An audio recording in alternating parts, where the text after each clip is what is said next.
There we go. All right, guys. Well, thanks for coming. Appreciate it. We're going to start off and we're going to talk about 5 different pre-shot fundamentals. But first, I'd like to get to know you a little bit. So if you just say your name, how long you've been playing golf, what your average score is, and then something you'd like to improve on, that'd be great. Start with you. My name is Chris. I've been playing golf for about 3 years now, and my average score is about a low 90. Low 90. Okay. Thanks, Chris. Thanks for coming. Joe. My name's Joe. I've been playing golf for probably 2 or 3 years. Okay. Don't really know my score, but I would guess like high 90s. Okay. All right. And do you have any injuries that would hold you back from anything that we're going to do today, Joe? Nope. No? Awesome. My name's Steven. I've been golfing about 2 or 3 years also. Okay. My average score would probably be high 90s, low 100s there. Okay. If I can improve on something, it'd definitely be my drive. Your drive, okay. Yeah. Get that straightened out. My name's Jack. Playing about 20 years, low 80s. Low 80s. I need to work on trajectory. Trajectory. And if there was something you could improve on, Joe, what would that be? Just having like a consistent swing and shot. Sometimes I'm all over the place and doing different things each day. Okay. And what about you, Chris? Consistent iron game. Consistent iron game. Okay. Yeah. Awesome. All right, so like I said, we're going to start out with a couple pre-shot fundamentals just to make sure your base and your setup is correct. So we're going to talk about the grip first, and everybody's right-handed, yeah? Perfect. So if you lay the club almost like it's at address, and then grip it with your left hand, your thumb should be pointing down the shaft, and what that's going to do is it's going to give you a little indicator right here of your, kind of makes a little seam in between your thumb and your forefinger. And when that's laying at address, it needs to be pointed to the center or to the right center of your chest. So you guys all look pretty good at that. And then you guys do interlock, overlap, 10 finger? 10 finger. 10 finger. Steve, what about you? Interlock. Interlock. Jack? Overlap. And Chris? Interlock. Interlock. Okay. So for the purpose of this, we'll talk about all 3 of those. And what you want to do for the interlock, obviously you're going to slide your pinky in between your first finger and lay your thumb over. Joe, for you, it's going to be you just butt it up against there like that. Yeah, just butt it up against. Okay. And then Jack, you go 1 finger deep. Yeah. Yeah, just 1. Okay.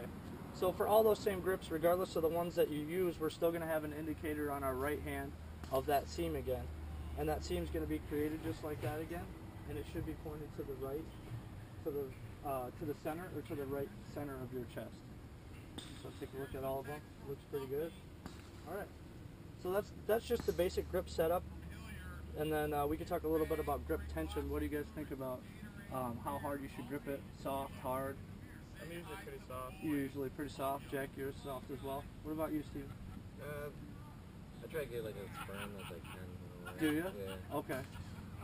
And see, that's one thing that might help you out is just loosening your grip, because when you have tension in your hands, it leads to tension in your arms and in your shoulders and in your back, and you're not able to move as fluidly when you do grip it very hard. So we'll take a look at that when we do full shots. What about you, Chris? Pretty loose. Pretty loose? Okay, Yeah. perfect. So that's just the basics of the grip setup. Does anybody have any questions? Feel free to ask any questions anytime. Yeah. You have your forefinger and your thumb together when you put it on. They always seem to have a gap. Is that wrong, or should it be No, I think tighter together? I think they should be together. But again, it's just based on comfort with the overlap. Raise your club like this, Jack. Let me see it. Yeah. Yeah, that's good. Good question. All right, so now we'll talk about alignment a little bit, and I'm going to use these sticks here to show you something that I think is fairly important that we as golfers need to understand.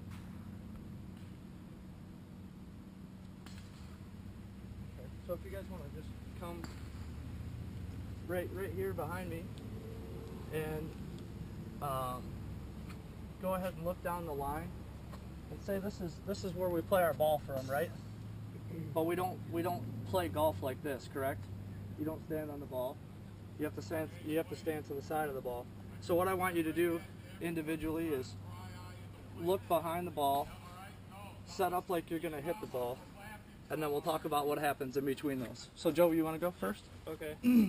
So look behind you. Would you say that the pole on the ground, the pole that's sticking in the ground, and that flag is pretty aligned? Yeah. Okay, now what I want you to do is pay attention to the top of this right here Okay.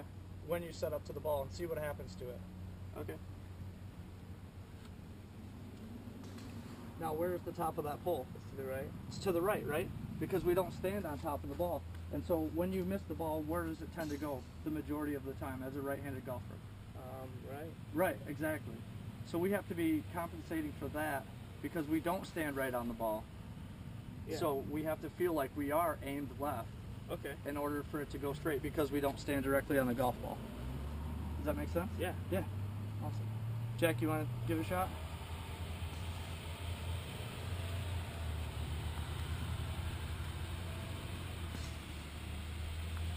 And same thing for you. You see how it's off to the right of the flag now? And when you miss, Jack, where does the ball tend to go? Do you pull it or do you push I it? pull it. You do pull it. Okay, awesome. But still, even for the fact that you do pull the ball, we need to understand that you need to be set up square and corrected just starting out. Steve, you want to do it?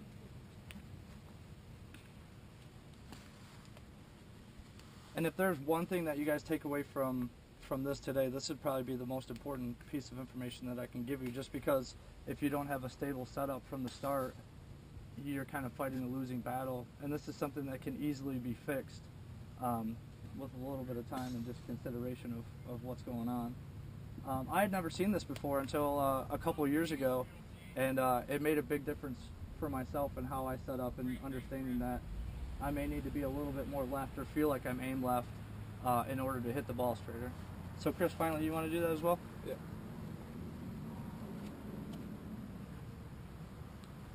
And again, you see how the top of this moves to the right. Yeah. And Chris, when you miss hit shots as far as directionally, where do they usually go? pull it. You pull it as well? Yeah. Okay. Again, same thing with Jack. Even if you do pull it, regardless of whether you push or pull it, a solid understanding of where we're at to start out is important. Awesome. So that's a bit about alignment. Is there any? Do you guys have any questions? You guys want to move back over here? Sure. So any questions about alignment at all? No? Did that make sense? Yeah. Do you think it'll make a difference? Yeah. Yeah? Okay, sweet. So now we'll just talk about posture and alignment and ball position, kind of all in the same one.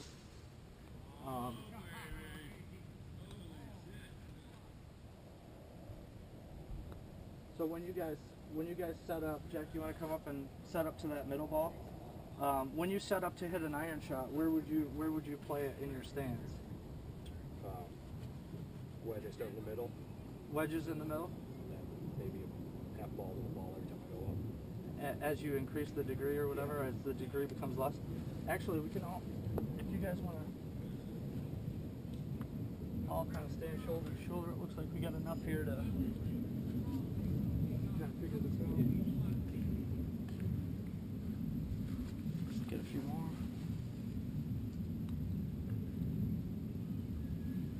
These are nice range balls. So, ideally, like Jack said, you want to move the ball more forward in your stance as you take longer clubs. So do you have a staple, anybody have a staple for where they play their drivers then? My driver's almost off my heel. Off the heel of your front foot, right? Yeah. Yep, and that's correct. You agree, Steve? Okay. You too, Chris? Yep. You like it up front like that?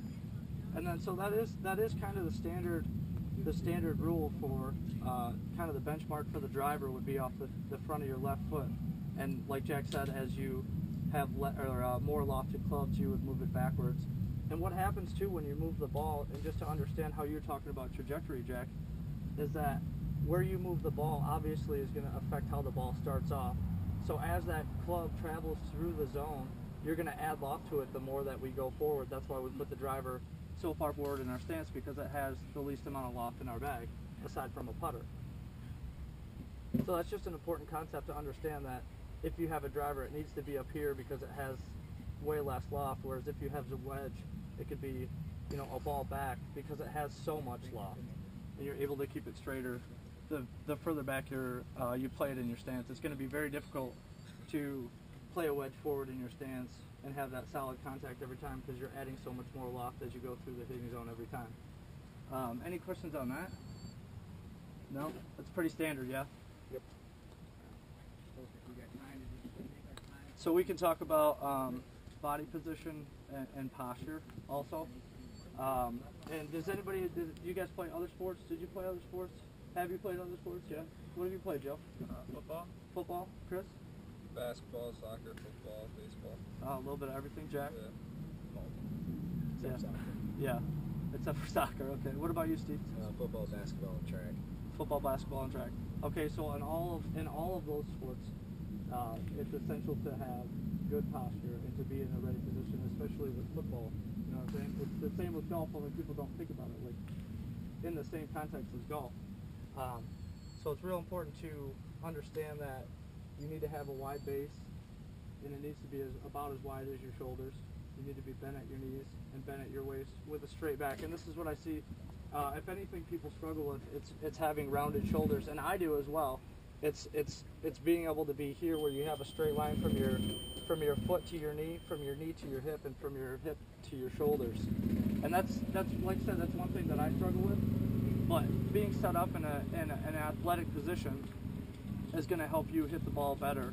It's going to help you hit the ball further because everything is kind of connected as opposed to being rounded or standing tall and skinny. And it makes sense when you think about it, but a lot of you guys know from working at golf courses that a lot of people don't stand athletically over the ball. I mean, you could look at the range and see it right now. It doesn't happen, but it's something that you have to be very conscious of.